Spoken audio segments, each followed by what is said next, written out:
ভাইয়ের কাছে আমার প্রশ্ন হচ্ছে যে আপনি যেহেতু রাজপথে থেকে উঠে আসা একজন ব্যক্তি, জুলাই আগস্টের আহত যোদ্ধা, আপনার কাছে প্রশ্ন হলো যে বর্তমান যে রাজনীতি, আপনি কি মনে করেন রাজনীতি এখন জনগণের জন্য নাকি ক্ষমতার জন্য? বর্তমান যে রাজনৈতিক প্রেক্ষাপট, এটা আপনি আসলে আপনার কাছে আমার প্রশ্ন। চমৎকার একটি প্রশ্ন করেছেন, আপনাকে ধন্যবাদ। আসলে দুঃখের সাথেই বলতে হয় আপনার প্রশ্নের অ্যান্সার। রাজনীতি জনগণের জন্য নাকি ভোগের জন্য, ক্ষমতার জন্য নাকি দেশের জন্য নাকি জনতার জন্য? অত্যন্ত দুঃখের সাথেই বলতে হয়, স্বাধীনতার 54 বছর পার হয়ে যাচ্ছে, কিন্তু আমরা অতীত দেখেছি এদেশে যারা এই পলিটিক্যাল লিডার ছিল, দেশের নেতৃত্ব দিয়েছে, প্রত্যেকেই এই 54 বছর এখন পর্যন্ত বাংলাদেশি জনগণের জন্য রাজনীতি করে নাই। তারা রাজনীতি করেছে ভোগের জন্য, তারা রাজনীতি করেছে নিজের স্বার্থের জন্য, তারা রাজনীতি করেছে তাদের স্বার্থ হাসিলের জন্য। তারা জনগণের রাজনীতি কখনোই করেন নাই। আমার মনে হয় না যারা অতীত খারাপ, বর্তমান খারাপ, তাকে দিয়ে আপনি ভবিষ্যৎ কিভাবে ভালো আশা করতে পারেন? কাজে আমরা জনগণ এই যেই রাজনীতিবিদ যারা পলিটিক্স এখন বাংলাদেশে করতেছে, জনগণের সেবার নামে যেই দোহাই দিয়ে বাংলাদেশে এস্টাবলিশ হচ্ছে, শাসনের নামে তারা যে শোষণ চালাচ্ছে, এখান থেকে কতটুকু আমরা বের হইতে পেরেছি এই জুলাই আগস্টের পরে, সেটা একটা প্রশ্নের বিষয়। আপনি দেখেন, যখন 1971 সালে বাংলাদেশ আমাদের উপরে কিন্তু এক ধরনের আগ্রাসন চাপিয়ে দিয়েছিল, আমাদের উপরে শাসনের নামে শোষণ চালিয়েছিল। সেখান থেকে আমরা যখন দীর্ঘ রক্তক্ষয়ী 9 মাস যুদ্ধ করার পরে আমরা একটা স্বাধীন বাংলাদেশ উপহার পেলাম, যাদের ত্যাগের বিনিময়, যাদের জীবনের বিনিময়। অথচ আমরা স্বাধীনতার পরে দেখতে পেলাম সেই সমস্ত ব্যক্তিরা যাদের নেতৃত্বে দেশ স্বাধীন হয়েছে, তারাই শাসনের নামে দেশের জনগণের উপর শোষণ করেছে। তারা জনগণের রাজনীতি না করে নিজের স্বার্থের রাজনীতি করেছে। তো সেখান থেকে আমি এখন পর্যন্ত কিভাবে বলি দেশের জনগণের জন্য রাজনীতি তারা করে? আমি একটা সহজ প্রশ্ন করতে পারি দেশের যারা পলিটিক্যাল লিডার আছে, যারা রাজনীতিবিদ আছে, যে আমি যদি আওয়ামী লীগের কাছে প্রশ্ন করি আপনারা কিসের জন্য রাজনীতি করেন, তার উত্তর একটাই।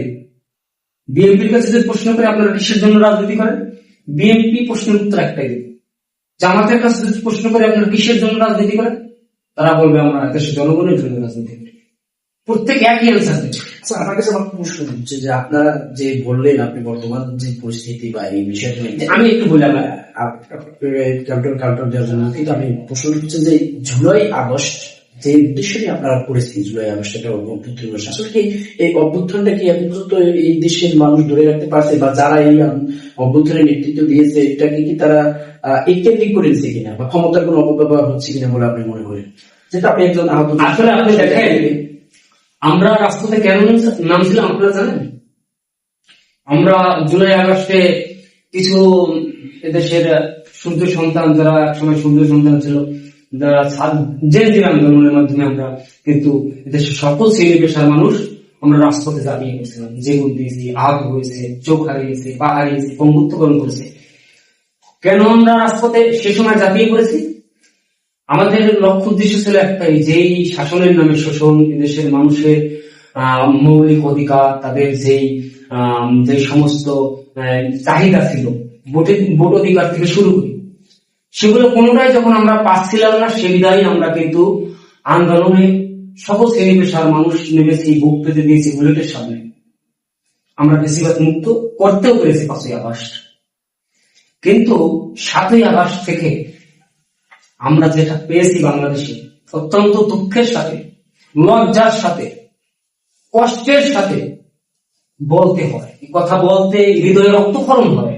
এর কারণ যারা এদেশে আসছিল আমাদের মাথার তাজ হয়ে, এই জাতির শ্রেষ্ঠ সন্তান হিসেবে আমরা ঘোষণা করেছিলাম, তারা সেটা ধরে রাখতে পারে না। এজন্যই যে ওই জায়গাটা এমন একটা জায়গা, বাংলাদেশের ক্ষমতাটা এমন একটা পর্যায়ে পৌঁছে গেছে, তাদের যেই মানে ম্যান্ডেট, যে মানসিকতা রাজনীতিবিদদের, সেগুলো গ্রাস করেছিল, যাদের নেতৃত্বে আমরা আন্দোলন দিয়েছিলাম।